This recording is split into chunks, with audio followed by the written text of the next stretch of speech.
नमस्कार, मी दिनेश कांजी. आपण बघताय न्यूज टंका. निवडणूक आयोगाने देशातील मतदार याद्यांची साफसफाई सुरू केलेली आहे. 12 राज्य आणि केंद्रशासित प्रदेशामध्ये निवडणूक आयोगाने सुरू केलेल्या स्पेशल इंटेन्सिव्ह रिव्हिजनमुळे देशात अनधिकृतपणे घुसून बसलेल्या बांगलादेशी आणि रोहिंग्यानी देशाबाहेर पळ काढायला सुरुवात केलेली आहे. मुंबईमध्ये सुद्धा बांगलादेशींच्या विरोधात अशाच प्रकारची कारवाई झाली होती. मालवणीमध्ये बांगलादेशींच्या ज्या अनधिकृत झोपड्या होत्या त्याच्यावर पालिकेचा बुलडोझर चालला होता. परंतु स्थानिक आमदार असलम शेख यांनी या कारवाईमध्ये खोडा घातला. त्याच्यामुळे ही कारवाई बंद पडलेली आहे. असलम शेख एवढं करून थांबलेलं नाहीये. मालवणीमध्ये अनधिकृत झोपड्यांवर बुलडोझर चालवण्यासाठी महायुतीचे मंत्री मंगलप्रभात लोढा प्रयत्नशील होते. असलम शेखने जाहीर सभा घेऊन त्यांना धमकी दिलेली आहे. लोढांना धमकी दिलेली आहे, त्यांच्या परिवाराला धमकी दिलेली आहे. आणि याच्यानंतर लोढा यांनी मुंबईचे पोलीस आयुक्त दिवेन भारती यांच्याकडे लिखित तक्रार दिली. या तक्रारीला आता 24 तास उलटून गेलेले आहेत, तरी सुद्धा असलम शेख याच्या विरोधात कोणत्याही प्रकारची कारवाई होताना दिसत नाहीये. आणि त्याच्यामुळे मालवणीतल्या लोकांना प्रश्न पडलेला आहे की असलम शेख हा महायुतीच्या मंत्र्यापेक्षा जास्त वजनदार आहे की काय. मुंबईतील मालाड पश्चिम विधानसभा मतदारसंघामध्ये मालवणी हा परिसर येतो. या परिसरातली बहुतेक जमीन सरकारच्या मालकीची आहे. या जमिनीवर कब्जा करायचा, तिथे अनधिकृत झोपड्या ठोकायच्या आणि या झोपड्यांमध्ये बांगलादेशी आणि रोहिंग्यांना वसवायचं. स्थानिक काँग्रेस नेते आणि आमदार असलम शेख यांच्या आशीर्वादाने गेली 10 वर्ष हा धंदा अत्यंत राजरोसपणे सुरू आहे. भाजपचे स्थानिक नेते या प्रकाराच्या विरोधात आवाज उठवायचे, परंतु त्यांचा आवाज बहुधा पालिकेच्या अधिकाऱ्यांच्या कानापर्यंत पोहोचायचा नाही. त्यामुळे कोणत्याही प्रकारची कारवाई व्हायची नाही. महायुती सरकारमधले मंत्री मंगलप्रभात लोढा यांनी या प्रकारामध्ये लक्ष घातलं. त्यांनी पुढाकार घेतला आणि त्याच्यानंतर मालवणीमध्ये जवळजवळ 9,000 स्क्वेअर मीटर भूखंड मोकळा करण्यात आला. त्या भूखंडावरील झोपड्या तोडण्यात आल्या. या भूखंडावरील अनधिकृत झोपड्या आणि कारखाने उद्ध्वस्त करण्यात आले. तिथे बुलडोझर चालवण्यात आला. जागेची साफसफाई करण्यात आली. परंतु अचानक कुठून चक्र फिरली कोण जाणे. ही कारवाई अचानक थंडावली, अचानक थांबली आणि आता जो भूखंड मोकळा करण्यात आलेला आहे तिथे ज्या झोपड्या तोडण्यात आलेल्या आहेत त्या पुन्हा एकदा उभ्या राहायला लागलेल्या आहेत. आता मालवणीतल्या अनधिकृत झोपड्यांवर कारवाई होते. त्यामुळे या झोपड्या बसवण्यामध्ये ज्याचा सगळ्यात मोठा आशीर्वाद आहे, ज्याचा सगळ्यात मोठा हात आहे, तो स्थानिक आमदार असलम शेख थंड कसं काय बसेल. तो मैदानात उतरला. त्याने एक जाहीर सभा घेतली. जाहीर सभा म्हणजे मुठभर लोकांची सभा घेतली आणि या सभेमध्ये बहुतेक बांगलादेशी आणि रोहिंग्याज उपस्थित होते. तर या सभेमध्ये असलम शेखने मंगलप्रभात लोढा यांना सरळ सरळ धमकी दिली. कमरेवरची पॅन्ट खाली उतरेल अशा प्रकारची अश्लाघ्य भाषा मंगलप्रभात लोढा यांच्याबद्दल वापरली आणि त्यांच्या परिवारावर सुद्धा असलम शेख घसरला. खरं तर मंगलप्रभात लोढा यांच्या परिवाराचा या संपूर्ण प्रकरणाशी दूरपर्यंत संबंध नाहीये. परंतु असलम शेख याच्यावर मला वाटतं तशा प्रकारचे संस्कार झालेले नाही आहेत की राजकीय लढाई राजकीय आखाड्यातच लढायची असते, ती परिवारापर्यंत न्यायची नसते. असलम शेखने ही लढाई आता परिवारापर्यंत नेलेली आहे आणि त्याच्यामुळे मंगलप्रभात लोढा प्रचंड खवळले. ते मुंबईच्या पोलीस आयुक्तांकडे गेले. दिवेन भारती जे मुंबईचे पोलीस आयुक्त आहेत त्यांच्याकडे त्यांनी एक लिखित तक्रार असलम शेखच्या विरोधात नोंदवलेली आहे. ही तक्रार अत्यंत गंभीर स्वरूपाची आहे. असलम शेखने त्यांना आणि त्यांच्या परिवाराला धमकी दिली अशा प्रकारचा उल्लेख या तक्रारीमध्ये आपल्याला वाचायला मिळेल. खरं तर असलम शेख हा स्थानिक आमदार आहे. त्यामुळे सरकारी जमीन ज्यांनी बळकावली त्या झोपडपट्टी दादांच्या विरोधात जेव्हा पालिकेची कारवाई सुरू होती तेव्हा असलम शेखने या कारवाईचं समर्थन करणं अपेक्षित होतं. परंतु असलम शेख गेल्या 10 वर्षामध्ये इथे एक षडयंत्राचा भाग बनलेला आहे. इथे बांगलादेशींच्या वस्त्या निर्माण करायच्या आणि इथे जे हिंदू आहेत त्यांच्यावर दहशतीचे प्रयोग करून त्यांना इथून पलायन करायला भाग पडायचं. या षडयंत्राचा भाग असल्यामुळे असलम शेखने या कारवाईचं समर्थन करण्याचा प्रश्नच नव्हता. तो या कारवाईच्या विरोधात उभा राहिला आणि त्यांनी काय केलं कोण जाणे. परंतु ही कारवाई आज तरी थंड पडलेली आहे. मुंबईमध्ये काय परिस्थिती आहे पहा. सरकारी भूखंड बळकावले जातात, राजरोसपणे तिथे झोपडपट्ट्या उभ्या केल्या जातात आणि या अनधिकृत झोपड्यांच्या विरोधात, बांगलादेशी वस्त्यांच्या विरोधात जेव्हा महायुती सरकारमधला एखादा मंत्री आवाज उठवतो, या झोपड्या हटवण्यासाठी प्रयत्न करतो, तेव्हा त्या मंत्र्याला धमकावलं जातं, त्याच्या परिवाराला धमकावलं जातं आणि महायुती सरकारचा तो मंत्री जेव्हा पोलीस आयुक्तांकडे जातो, तक्रार नोंदवतो, ती तक्रार नोंदवल्यानंतर साधा FIR सुद्धा दाखल होत नाही. अटक करण्याची गोष्ट तर खूप दूर राहिली. म्हणजे एखाद्या वस्तीमध्ये 2 गटांमध्ये जर हाणामारी झाली, भांडणं झाली, साधी भांडणं पण झाली आणि त्यातला एक उठून कोण पोलीस स्टेशनमध्ये गेला तर पोलीस त्याची सुद्धा NC नोंदवून घेतात. परंतु महायुतीच्या मंत्र्याने पोलीस आयुक्तांकडे तक्रार केलेली आहे, परंतु अजूनपर्यंत साधी NC सुद्धा दाखल झालेली नाहीये. गुन्हा दाखल होणं तर खूप दूरची गोष्ट आहे.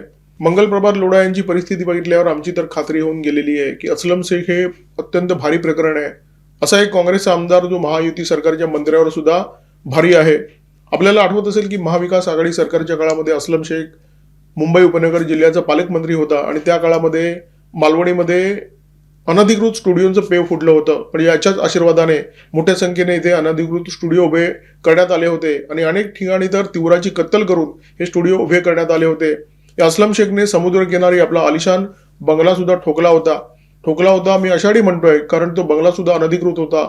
भाजपचे बुजुर्ग नेते किरीट सोमय्या यांनी या स्टुडिओच्या विरोधात, अस्लम शेखच्या बंगल्याच्या विरोधात आवाज उठवला. प्रचंड मोठा आवाज किरीट सोमय्यांचा आहे. आपल्याला माहिती आहे किरीट सोमय्याने अनेक लोकांना धक्क्याला लावलेला आहे. अस्लम शेख यांच्या विरोधात त्यांनी जेव्हा आवाज उठवला तेव्हा लोकांना असं वाटलं होतं की हे सगळे स्टुडिओ आता भुईसपाट होणार. स्टुडिओवर काही प्रमाणात कारवाई झाली, परंतु अस्लम शेखच्या बंगल्याला हात सुद्धा लागला नाही.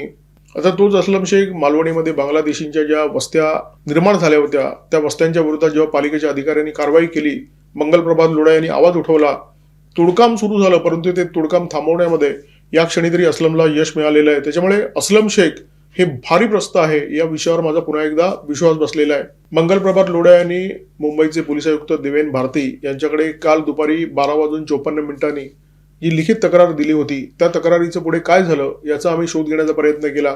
आमचे प्रतिनिधी संतोष वाघ यांनी एका वरिष्ठ पोलीस अधिकाऱ्याला फोन करून याबाबत माहिती घेतली. त्या अधिकाऱ्याने उत्तर दिलं, चौकशी सुरू आहे. म्हणजे टिपिकल सरकारी उत्तर. त्या अधिकाऱ्याने आपलं नाव उघड करू नये अशा प्रकारची विनंती केली होती, म्हणून या व्हिडिओमध्ये आम्ही त्याचं नाव घेत नाहीये, परंतु पोलीस या प्रकरणामध्ये चौकशी करतायत. आता मंगलप्रभात लोढा देवेन भारती यांच्याकडे का गेले? पोलीस ठाण्यामध्ये जर तक्रार केली असती तर वरिष्ठ पोलीस अधिकाऱ्याला आमदाराच्या कॉलरला हात लावण्याची हिंमत होईल की नाही ही कदाचित शंका त्यांना असेल आणि त्याच्यामुळे ते थेट पोलीस आयुक्तांकडे गेले असतील. परंतु पोलीस आयुक्तांकडे तक्रार करून सुद्धा 24 तास उलटलेले आहेत, अजून फक्त पोलीस चौकशी करतायत. आणि म्हणूनच आम्ही म्हणतो की अस्लम शेख हे अत्यंत भारी प्रकरण आहे. महायुती सरकारमधला एक मंत्री अत्यंत प्रामाणिकपणे मुंबईच्या एका जमिनीच्या तुकड्यावर बांगलादेशींची जी वस्ती निर्माण झालेली आहे ती हटवण्यासाठी जीवापाड मेहनत घेतोय आणि त्याला थांबवण्यात यश मिळते एका साध्या आमदाराला. म्हणजे मालवणीतला एकूण प्रकार बघून आपल्या लक्षात येईल की महायुती सरकारच्या एका मंत्र्यावर, एका वजनदार मंत्र्यावर विरोधी बाकावर बसलेला एक किरकोळ आमदार भारी पडलेला आहे. अस्लम शेख याचा औरा काही वेगळाच आहे. त्याच्या क्षमता ओळखून काही काळापूर्वी त्याला भाजपमध्ये आणण्याचे प्रयत्न सुरू होते. भाजपचा असा एक नेता ज्याच्याकडे कोणतेही पद नाहीये, परंतु जो सर्वशक्तिमान आहे, ज्याला तुम्ही बेताज बादशाह म्हणू शकता, असा नेता अस्लम शेखसाठी प्रयत्न करत होता. कशाला प्रयत्न करत होता? बहुधा अस्लम शेखने मालवणीमध्ये ज्या झोपडपट्ट्या निर्माण केलेल्या आहेत त्या झोपडपट्ट्यांवर भविष्यामध्ये एखादी झोपडपट्टी पुनर्विकास योजना राबवता यावी असा दूरगामी विचार याच्यामध्ये असेल. म्हणजे महाविकास आघाडीचं सरकार असताना आदित्य ठाकरे अस्लम शेख बाबत जो विचार करत होते, म्हणजे जॉईंट व्हेंचर, स्टुडिओचं जॉईंट व्हेंचर निर्माण करण्याचा आदित्य ठाकरे कदाचित त्यावेळी प्रयत्न करत होते अस्लम शेख याच्यासोबत. तसाच दूरगामी विचार याने सुद्धा केला असावा. म्हणजे ते जुनं हिंदी सिनेमातलं गाणं आपल्याला आठवत असेल, साथी हात बढाना एक अकेला थक जाए तो मिलकर बोझ उठाना. अस्लम कदाचित त्याच वेळी भाजपवासी झाला असता, आज भाजपचा आमदार असता, कदाचित मंत्री सुद्धा असता, परंतु ऐनवेळी चक्र फिरली आणि संघाच्या पदाधिकाऱ्यांनी अगदी ताकदीने विरोध केला आणि त्यामुळे त्याचा भाजप प्रवेश त्यावेळी रोखण्यात आला. अस्लम हा ब्रँडेड हिंदुत्व विरोधी आहे, परंतु तरी सुद्धा त्याला पक्षात आणण्यासाठी काही लोक प्रचंड उतावीळ होते. अशा हिंदू विरोधी लोकांना भाजपचा टिळा लावण्यासाठी अनेक लोक पूर्ण ताकद लावताना दिसत आहेत. कदाचित त्यांची संख्या भाजपमध्ये वाढावी अशा प्रकारचे या मंडळींचे प्रयत्न सुरू आहेत. महाविकास आघाडी सरकारच्या कार्यकाळामध्ये, म्हणजे मुख्यमंत्री उद्धव ठाकरे यांच्या कार्यकाळामध्ये पालघरमध्ये साधूंचं हत्याकांड झालं होतं. भाजपने या प्रकाराच्या विरोधात जोरदार आवाज उठवला होता. भाजपने आरोप केला होता की जे लोक या हत्याकांडामध्ये सामील होते अशा लोकांना सरकारी कृपेने वाचवण्यात आलं आणि सरकारी कृपेने वाचलेला असाच एक व्यक्ती भाजपमध्ये प्रवेश घेणार होता, परंतु पुन्हा एकदा जोरदार विरोध झाला आणि भाजपने या प्रकारामध्ये युटर्न घेतला, हा पक्षप्रवेश स्थगित केला. उद्धव ठाकरे त्यांच्या सरकारच्या काळामध्ये वारंवार युटर्न घेत होते आणि तीच परंपरा बहुधा भाजपने स्वीकारण्याचं मनावर घेतलेलं आहे. उद्धव ठाकरे यांनी जे काही केलं ते त्यांना शोभतं. ती परंपरा, ती प्रथा भाजपने आपल्या पक्षामध्ये सुरू करू नये अशी भाजपच्या समर्थकांची अपेक्षा आहे. अस्लम शेखवर भाजपच्या एखाद्या नेत्याचं प्रेम असलं तर असू दे, कुणाला जर अस्लम शेखला डोळा मारायचा असेल तर मारू दे, आमचा त्याच्यावर काही आक्षेप नाहीये. कुणाला जर अशी अनैतिक नाती निर्माण करायची असतील तर तीही करू दे, परंतु महायुती सरकारच्या एका मंत्र्याला अस्लम शेख धमकी देतो आणि त्याच्यावर कारवाई होत नाही, हे चित्र मात्र लोकांच्या समोर येऊ नये अशी आमची प्रामाणिक अपेक्षा आहे.